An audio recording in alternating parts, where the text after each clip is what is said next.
আসসালামু আলাইকুম। অবিরাম বাংলা সংবাদে সবাইকে স্বাগত জানাচ্ছি আমি শান্তা ইসলাম। শুরুতে বিআরবি কেবল সংবাদ শিরোনাম।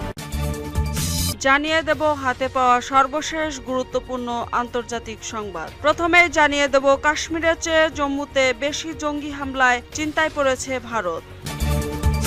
এরপর জানিয়ে দেব সরাসরি ইসরায়েলে হামলার নির্দেশ খামেনির।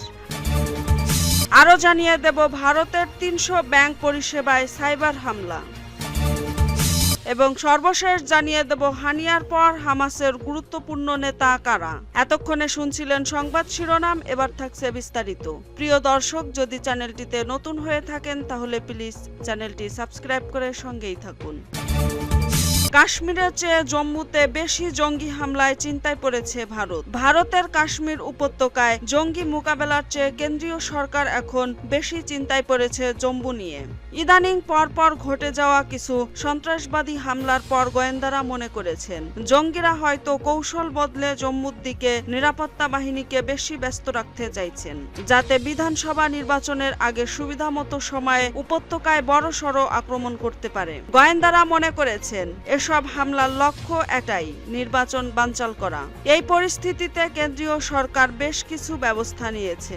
বিতর্কিত ব্যবস্থাটি নতুন নয়। ৯০-এর দশকে জম্মু কাশ্মীরে শুরু হওয়া সন্ত্রাসবাদ ধীরে ধীরে তীব্রতা পাওয়ায় তৎকালীন কেন্দ্রীয় সরকার গ্রামে গ্রামে নাগরিক সশস্ত্র সুরক্ষা বাহিনী গড়ে তোলার সিদ্ধান্ত নিয়েছিল। সরকারের যুক্তি ছিল গ্রামীণ এলাকায় নাগরিকদের অস্ত্র প্রশিক্ষণ দেওয়া হলে জঙ্গিদের তারা প্রাথমিকভাবে রুখে দেওয়ার কাজটুকু করতে পারবে। সেই পুরনো সিদ্ধান্ত আগেই নতুনভাবে প্রয়োগ করেছে বিজেপি নেতৃত্বাধীন কেন্দ্রীয় সরকার। সেই ৯০-এর দশক থেকেই গোয়েন্দারা জানিয়ে আসছেন ফি বছর ২০০ থেকে ২৫০ জঙ্গি সীমান্ত পেরিয়ে ভারতে ঢুকে নাশকতা চালায়। বছর শেষে নিরাপত্তা রক্ষীদের বয়ানে মারা যায় ১৫০ থেকে ২০০ জন জঙ্গি। পরের বছর বরফ গলার আগে থেকেই শোনা যায় ২-২৫০ জঙ্গি সীমান্ত পেরোনোর অপেক্ষা করছে। এই হিসাব এত বছর পরও অপরিবর্তিত। ইতিমধ্যেই বাড়তি ২০০০ সেনা জওয়ান জম্মু কাশ্মীরে মোতায়েন করা হয়েছে।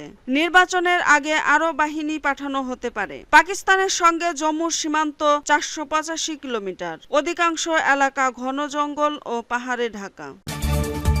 সরাসরি ইসরায়েলে হামলার নির্দেশ দিয়েছেন খামেনি। ফিলিস্তিনের স্বাধীনতাকামী সশস্ত্র গোষ্ঠী হামাসের রাজনৈতিক প্রধান ইসমাইল হানিয়া গুপ্ত হত্যার শিকার হয়ে নিহত হয়েছেন। ইরানের রাজধানী তেহরানের আবাসস্থলে হওয়া হামলায় হানিয়ার এক দেহরক্ষীও নিহত হয়েছেন।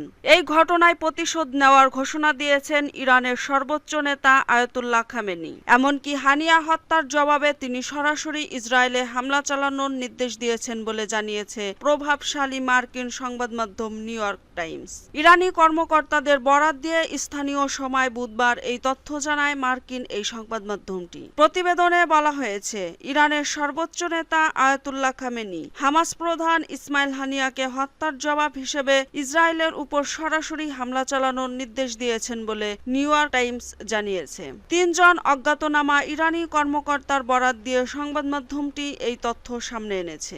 নিউ ইয়র্ক টাইমস বলছে হামাস প্রধান হানিয়া নিহত হয়েছেন বলে ইরান ঘোষণা দেওয়ার পরপরই খামেনি বুধবার সকালে ইরানের সুপ্রিম ন্যাশনাল সিকিউরিটি কাউন্সিলের জরুরি বৈঠকে এই আদেশ দেন বলে জানিয়েছেন। ইরান ও হামাস এই হত্যাকাণ্ডের জন্য ইসরায়েলকে অভিযুক্ত করেছে। টানা প্রায় ১০ মাস ধরে গাজা উপত্যকায় হামাসের সাথে যুদ্ধ করছে ইসরায়েল। ইহুদিবাদী এই দেশটি অবশ্য ইরানের নতুন প্রেসিডেন্টের শপথ অনুষ্ঠানে অংশ নেওয়ার জন্য তেহরানে যাওয়া হানিয়াকে হত্যার কথা স্বীকার বা অস্বীকার কোনোটিই করেনি। যদিও ইরানের পরমাণু বিজ্ঞানী এবং সামরিক কমান্ডার সহ বিদেশে শত্রুদের হত্যা করার দীর্ঘ ইতিহাস করেছে ইসরায়েল। ইরানি এক কর্মকর্তা আরও জানিয়েছেন ইরানের সমস্ত রাষ্ট্রীয় বিষয়ে খামেনির কথাই শেষ কথা এবং তিনি দেশটির সশস্ত্র বাহিনীর সর্বাধিক নায়কও বটে। যুদ্ধ আরও প্রসারিত হলে এবং ইসরায়েল বা যুক্তরাষ্ট্র ইরানে হামলা চালালে সেক্ষেত্রে আক্রমণ এবং প্রতিরক্ষা উভয় বিষয়ে পরিকল্পনা তৈরি করতে বিপ্লবী গার্ড এবং সেনাবাহিনীর সামরিক কমান্ডারদের নির্দেশ দিয়েছেন খামেনি। এদিকে হানিয়ার মৃত্যু সম্পর্কে নিজের প্রকাশ্য বিবৃতিতে খামেনি ইঙ্গিত দিয়েছেন ইরান সরাসরি প্রতিশোধ নেবে। তিনি বলেছেন, আমরা তার রক্তের প্রতিশোধ নেওয়াটা আমাদের কর্তব্য হিসেবে দেখছি, কারণ এই ঘটনা ইরানের ভূখণ্ডে ঘটেছে। ভারতের ৩০০ ব্যাংক পরিষেবায় সাইবার হামলা। ভারতের ৩০০ ব্যাংকে সাইবার হামলা চালানো হয়েছে। র্যামসওয়্যার নামের একটি সফটওয়্যারের সাহায্যে চালিয়েছে সাইবার অপরাধীরা। ক্ষতিগ্রস্ত ব্যাংকগুলোতে সিএস প্রযুক্তির মাধ্যমে সেবা দেওয়া হয়, যার ফলে এসব ব্যাংকের সেবা দেওয়ার প্রক্রিয়া পুরোপুরি বিঘ্নিত হয়েছে। National payment corporation of India এক বিবৃতির মাধ্যমে এই তথ্য জানিয়েছে। কারা এবং কেন এই হামলা চালালো তা এখনো স্পষ্ট নয়। এই ঘটনায় বিদেশি কোনো শক্তির হাত আছে কিনা তাও স্পষ্ট নয়। ভারতীয় ব্যাংকগুলোতে যে সাইবার হামলা হতে পারে তা অনেক দিন ধরেই আশঙ্কা করছিল সাইবার ক্রাইম দপ্তর। ছোট বড় সমস্ত ব্যাংককেই এ বিষয়ে সতর্ক করা হয়েছিল। বুধবারের ঘটনার পর বড় ব্যাংকগুলোকে নতুন করে সতর্ক করা হয়েছে। এনপিসিআই এর একটি সূত্র জানিয়েছে, ভারতে প্রায় ১৫০০ সমবায় এবং আঞ্চলিক ব্যাংক রয়েছে, যেগুলোর বেশিরভাগই বড় শহরের বাইরে কাজ করে। এর মধ্যে কয়েকটি ব্যাংক ক্ষতিগ্রস্ত হয়েছে, যার মধ্যে বেশিরভাগই ছোট ব্যাংক। এই সাইবার হানার ফলে ভারতের মোট লেনদেন পরিষেবার খুব ছোট অংশই প্রভাবিত হয়েছে। এনপিসিআই একটি অডিট করছে যাতে এই হানা ছড়িয়ে না পড়ে। হানিয়ার পর হামাসের গুরুত্বপূর্ণ নেতা কারা? গাজা এবং পশ্চিম তীরে ইসরায়েলের দখলদারিত্বের বিরুদ্ধে প্রথম অভ্যুত্থান থেকে জন্ম হামাসের। সংগঠনটির দাবি, তারা স্বাধীনতাকামী সশস্ত্র গোষ্ঠী এবং ফিলিস্তিনিদের ইসরায়েলের অধীন থেকে মুক্ত করার চেষ্টা করছে।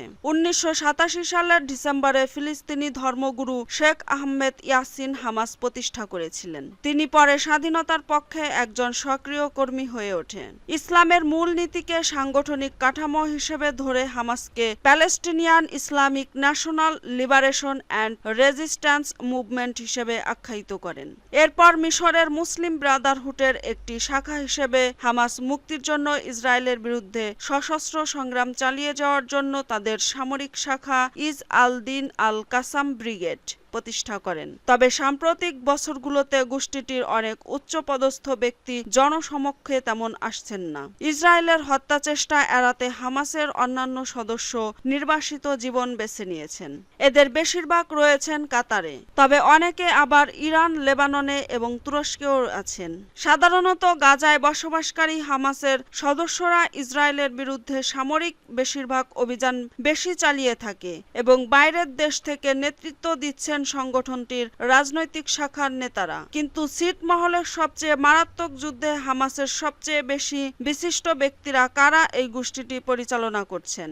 নেতাদের মধ্যে ইসমাইল হানিয়া ফিলিস্তিনের চতুর্থ প্রধানমন্ত্রী ও হামাসের তৃতীয় রাজনৈতিক নেতা হিসেবে দায়িত্ব পালন করেন। দক্ষিণ ইসরায়েলে ৭ অক্টোবরের হামলার পর হানিয়া গাজায় যুদ্ধবিরতির চেষ্টার জন্য মধ্যস্থতাকারীদের সঙ্গে আলোচনায় নেতৃত্ব দিয়ে আসছিলেন এবং ভূখণ্ডে ইসরায়েলি বন্দীদের মুক্তি নিশ্চিত করতে সহায়তা করেছিলেন। কিন্তু গতকাল ৩১ জুলাই হামলায় তিনি নিহত হন। ইসমাইল হানিয়া নিহত হওয়ার ঘটনার পর সংগঠনটির গুরুত্বপূর্ণ নেতা এখন কারা রইলেন তা নিয়ে প্রতিবেদন প্রকাশ করেছে মিডল ইস্ট মনিটর।